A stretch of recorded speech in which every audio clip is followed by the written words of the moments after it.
नमस्ते, स्वागत है न्यूज़ 18 का डिजिटल प्लेटफॉर्म देख रहे हैं आप। मैं हूं आपके साथ पूजा सचदेवा। इजराइल अमेरिका के हमलों के बाद ईरान भी भयंकर अटैक कर रहा है। लगातार अपडेट्स हम आप तक पहुंचा रहे हैं और आज इस वीडियो की शुरुआत ईरान इजराइल युद्ध से जुड़े एक बड़े अपडेट के साथ ही मैं करूंगी। देखिए, ईरान का दावा अब ये है कि उसने बेंजामिन नेतन्याहू के ऑफिस पर हमला कर दिया है। ईरान का कहना है कि IRGC की मिसाइलों ने नेतन्याहू के ऑफिस के अलावा इजरायली वायुसेना के मुख्यालय को भी अपना निशाना बनाया है। ईरान टाइम्स के मुताबिक इस हमले के बाद इजरायली नेतृत्व में हड़कंप मचा हुआ है। हालांकि PM नेतन्याहू के दफ्तर पर मिसाइल अटैक के ईरान के दावे को इजरायल ने पूरी तरीके से खारिज कर दिया।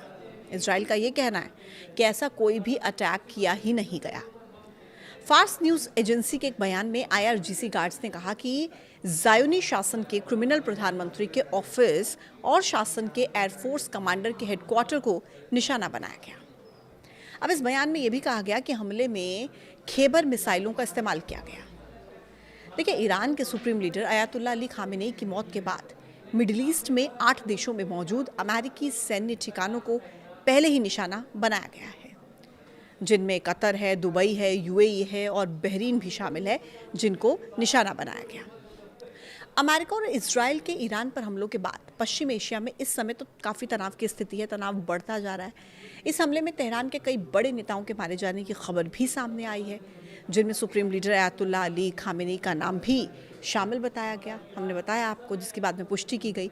हमले में ईरान को काफ़ी नुकसान हुआ। उसकी सेना के भी कई वरिष्ठ कमांडर्स की इसमें मौत हुई है। हालांकि ईरान के जो राष्ट्रपति हैं मसूद पेजेश्कियन, उन्होंने कहा है कि युद्ध जैसे हालात के बावजूद देश की जो सरकारी व्यवस्था है वो पूरे तरीके से काम करती रहेगी। उन्होंने मंत्रियों और प्रशासनिक अधिकारियों को निर्देश दिए कि सभी सरकारी काम बिना किसी रुकावट के, बिना किसी बाधा के जारी रहें। आपको ये भी बता देती हूँ कि इजराइल के हमले में खामेनेई की पत्नी की भी मौत हो गई है। खामेनेई की पत्नी बहुत ज़्यादा गंभीर रूप से घायल हुई थी इजरायली हमले में और उनकी भी मौत की पुष्टि हो चुकी है। अब सवाल ये है कि युद्ध कहाँ तक जाएगा। हालांकि देखिए, युद्ध को किसी न किसी पॉइंट पे तो रुकना ही पड़ता है, लेकिन कितना लंबा खींचेगा ये युद्ध, क्योंकि ईरान तो कह रहा है कि वो झुकेगा नहीं, युद्ध जारी रहेगा। लेकिन कब तक जारी रहेगा, कितनी कैपेबिलिटीज़ हैं इस युद्ध को जारी रखने की और कितने दिनों तक जारी रहेगा, क्योंकि इतना तो तय है कि जितने ज़्यादा दिनों तक ये युद्ध जारी रहेगा इसका असर सब पर होने वाला है, दुनिया के हर एक देश पर होने वाला है, ना केवल मिडिल ईस्ट पर बल्कि हर एक देश पर इसका असर होने वाला है। तो सवाल लगातार यही है कि ये युद्ध कब तक जारी रहेगा और मध्यस्थता का रास्ता क्या होगा, कैसे बातचीत हो पाएगी, कैसे ये युद्ध रुकेगा, क्योंकि ईरान लगातार जो हमले ईरान पर हो रहे हैं इजराइल अमेरिका की तरफ से, उसके बावजूद ईरान का भी ये कहना है कि वो झुकने वाला नहीं है, वो जवाब देगा। और खामेनेई की मौत के बाद तो ईरान लगातार और ज़्यादा अटैकिंग मोड में आज नज़र आया है।